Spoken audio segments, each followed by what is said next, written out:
ao vivo, a gente segue o fluxo. Hoje já dei, ó, uma olhada no dente, tá tudo certinho. E agora, você já pegou o seu papel e essa caneta? Porque a aula de hoje ela é muito importante. Muito importante porque, como eu já disse para vocês, temos que organizar os roteiros, né?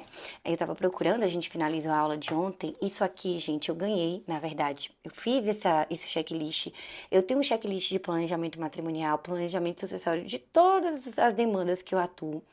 E aqui, normalmente, eu anoto, como se fosse um receituário médico mesmo, né? Aí eu vou anotando. O que é que tá faltando desse cliente? Uma procuração? Pronto, tá faltando aqui a procuração. Tá faltando o RG? Tá faltando o RG. Por quê? Porque eu entrego para ele, ó, tá faltando essas documentações aqui, você vai me precisar trazer de volta para que eu faça uma análise. E é talvez nessa análise que você vai já cobrar pela consulta jurídica. Então, isso pode ser feito de forma online ou de forma presencial, tá? Então, se eu tô atendendo presencial, eu tô atendendo rapidamente, 15 a 20 minutos, eu tô aqui, ó, anotando. Aí você vai pegar, ó, tirar a folhinha. Aqui, fulano, eu preciso que você traga essas documentações, marque um retorno e traga essas documentações para que eu possa fazer a análise. Essa análise, aí você já vai explicar a consulta jurídica, tá bom? Bom, vocês vão ter acesso sobre tudo isso, lá no manual, o manual de atendimento do advogado familiarista e sucessório, que eu já tô soltando vários spoilers aqui pra vocês. Gente, isso vai custar R$ 97. R$ 97. Só isso, de verdade. E olha só, você precisa entender que quando esse cliente chega, como eu estava falando para vocês, vocês já podem até pegar o papel e a caneta, é um momento de você escutar, é um momento de você também não ficar muito falando sobre direito ou sobre você, mais sobre ele do que sobre você. Você é ali um prestador de serviços que vai poder auxiliá-lo, mas não alguém que tem que se colocar numa posição de hipervalorização e falar muito mais sobre você do que sobre ele. É o momento de você começar a gerar gatilhos, gatilhos de urgência, gatilhos de confiança, gatilhos de necessidade. Eu vou explicar isso para você também, tá certo? Mas antes disso, o que eu quero é que você vá anotando e vá acompanhando, dizendo de onde você é, de onde é que você fala, e vamos que vamos, não é verdade, majestade? Olha só, a primeira virada que você pode ter é em relação a chamar sempre a pessoa pelo nome, tá? É muito importante que você chame essa pessoa pelo nome dela. E que você comece a apresentar, depois que ela conta o que foi que aconteceu, um pouco dos seus serviços. É aí, minha gente, depois que a pessoa conta sobre o que ela tá passando, que você eu já entendi que eu tenho que fazer uma busca patrimonial. Eu já entendi aqui que eu preciso analisar a documentação do imóvel. Eu já entendi aqui que de uma demanda eu posso ter três. Tem uma ação de alimentos, uma majoração. Tem uma execução de alimentos, porque a outra parte não estava depositando o valor lá da sentença anterior. Ou tem um divórcio, tem um alimentos, tem um inventário, tem uma regularização de imóveis, enfim. Quem vai te dizer isso? O atendimento ao cliente, tá?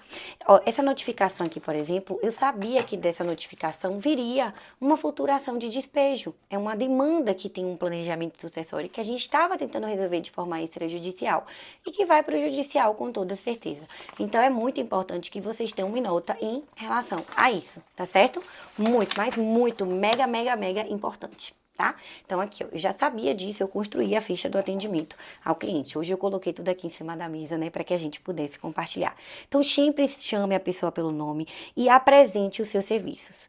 Quando você vai apresentar os serviços, é aí que você encaminha a proposta de serviços do seu trabalho, tá? E aqui eu quero deixar uma dica de ouro para você, ok? Nesse momento, dentro da minha proposta, da minha apresentação de serviços, eu explico quem sou eu, o que eu faço, quais demandas eu já trabalhei, onde é que eu atendo. Isso é muito importante constar na proposta de serviços. Eu vou estar encaminhando isso no grupo para todos aqueles que se inscreveram lá no Segredos do Atendimento, que é o nosso evento que antecede o lançamento do manual do atendimento do advogado, tá certo? Então, nessa apresentação, olha a dica de ouro. Eu coloco que o valor da minha consultoria, por exemplo, é R$ 450. Mas caso, tá certo? Caso o cliente vá fechar já de logo o contrato de honorários comigo, ou seja, ele tem a clara intenção de me contratar, esse valor pago na consultoria, ele é abatido no valor dos honorários finais. Exemplo, suponhamos que para essa demanda aqui de notificação extrajudicial, eu tenha cobrado o valor de R$ 3.000. Mas para poder fazer a análise da documentação do imóvel, do bem que eu quero pedir o despejo, certo? Dessa demanda familiar, eu preciso fazer a análise das documentações, saber se realmente o imóvel está registrado, saber se realmente existe um contrato de aluguel, saber se realmente existiam algumas cláusulas no contrato com determinados abatimentos, etc. Bom, eu preciso fazer essa análise. Eu não vou fazer essa análise de graça, eu não vou fazer essa análise no atendimento, porque se eu entregar o ouro para o cliente, qual sentido faz ele me contratar? Sentido nenhum, não é, majestade? Então, ó, eu vou, peço a ele a documentação, ou a ela, e aí, antes disso, eu mando a minha apresentação de serviços. E aí eu explico claramente como funciona o meu trabalho. Foi 3.000 que eu cobrei? Pronto. Ele vai pagar primeiro o valor de R$ 450. Caso ele feche comigo, esse valor de 450 é abatido no valor de R$ 3.000 que foi cobrado no contrato. Gente, lembrando que isso aqui é um exemplo, tá? Não tô falando que você tem que cobrar 3, 4, 5.400 reais numa consulta, R$ 500. Quem vai definir isso, inclusive, é você. Primeiro, confere a tabela de honorários do seu estado. E segundo, analisa. Eu tô começando agora? Eu não tô começando agora? Qual o nível de complexidade dessa causa? Qual é a expertise que eu tenho naquele assunto? Será que dá para eu cobrar acima da tabela? Poxa, dá. Analisei os meus custos. Isso aqui cobre pelo menos algumas despesas do meu escritório? Então, são pontos relevantes que você precisa analisar de acordo com o caso concreto, de acordo com os custos que você tem em relação ao seu escritório, tá bom? Então, ó, apresentou, encaminha. Gente, esse gatilho de cobrar, de ter o abatimento da consulta é maravilhoso, sabe por quê? Porque aquele cliente que ele tem a intenção de te contratar e que ele quer te contratar, ele vai pagar pela sua consulta. Mas aquele que é só um curioso, que não está interessado, bom, ele não vai pagar pela tua consulta, ele vai chiar. E aquela pessoa que não tem condições de pagar, por exemplo, esse mínimo, que é uns R$ 450, ela também não vai ter condições de pagar o seu contrato de honorários. E é uma coisa que nesse atendimento você precisa avaliar desde logo a condição do seu cliente. Às vezes é durante esse atendimento, na hora que você pede para o cliente contar um pouco mais, compartilhar um pouco mais da situação, que você percebe a renda financeira dele. Às vezes eu atendo cliente que ela diz, doutora, eu não tenho nada, eu só tenho R$ 500 na minha conta.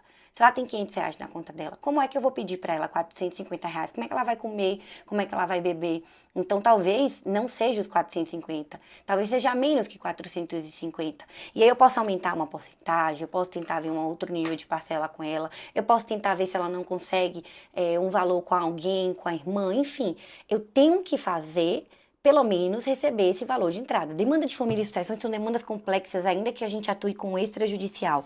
Então, são pontos que a gente tem que levar em consideração. Então, é se aproximar do cliente o tempo todo para quê? Para ter diferenciais de serviços, tá? Para que você consiga cobrar pela consulta, para que você consiga avaliar até quanto você vai cobrar de honorários. Inclusive, eu quero trazer aqui esses gatilhos, porque quando o cliente ele paga pela sua consultoria, que ele quer que você faça análise de documentação, que ele quer que você faça uma busca patrimonial, por exemplo, ele claramente confia em você. Você despertou o gatilho de confiança nele. É uma coisa que você precisa muito despertar. Ô, Grazi, como é que eu faço isso? Eu não tenho demanda nenhuma, por exemplo. Gatilho de confiança é aquele gatilho que você fala sobre uma causa que você já teve similar. Grazi, mas eu não tive causa similar igual a essa. Tá tudo bem. Mas será que não tem nenhuma decisão favorável àquela demanda? Seja ela de forma judicial ou extrajudicial, isso é um gatilho de confiança, minha gente. Outro gatilho que é muito importante a gente usar durante esse atendimento, consulta, é o gatilho da urgência. Tem muitas demandas que a gente percebe que é urgente, que a gente tem que trazer para o cliente. Olha, é urgente isso aqui. Ou você faz, ou você vai ter tais e tais e tais prejuízos. Você precisa ser cirúrgico naquilo que você está falando. Entende?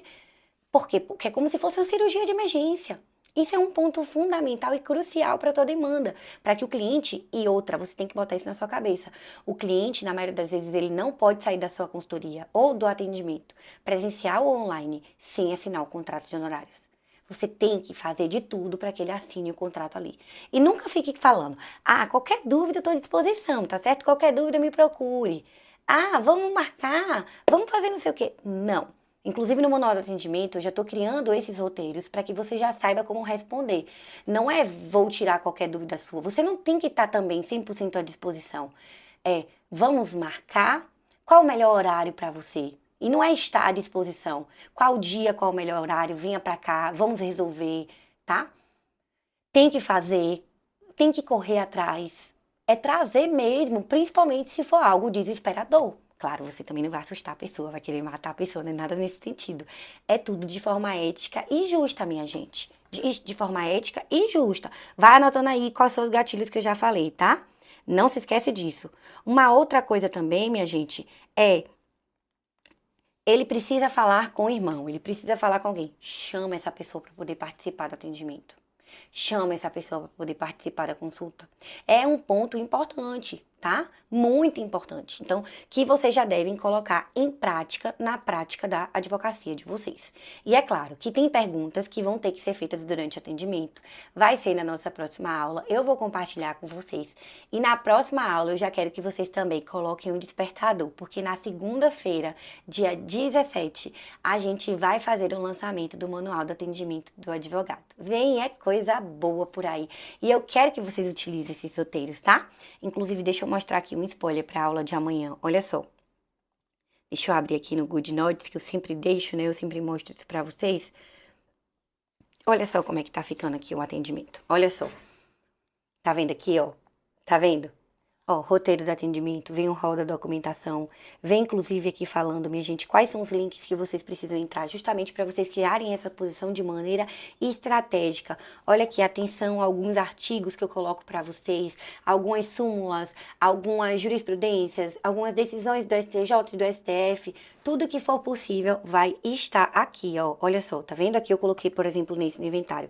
Coloquei o recurso especial, é uma tese que eu tenho lá no kit de peças e que a gente precisa entender que na primeira sessão do STJ, no RESP, o 1896, né, definiu a possibilidade de homologação da partilha, bem como a devida expedição do formal de partilha, já que ela não se condiciona ao prévio recolhimento do TCMD. Então, é possível ter o formal de partilha, ainda que as partes não tenham feito o recolhimento do ITCMD de custas. Por quê? Porque às vezes as partes precisam do formal de partilha para que o ITCMD ele já venha, ó, destrinchado e separado, tá certo? É importante que vocês tomem nota quanto a isso. Amanhã eu vou destrinchar alguns documentos com vocês. Espero que estejam gostando da nossa aula e vai comentando aí o melhor insight que você teve sobre a aula de hoje. É importantíssimo, tá certo?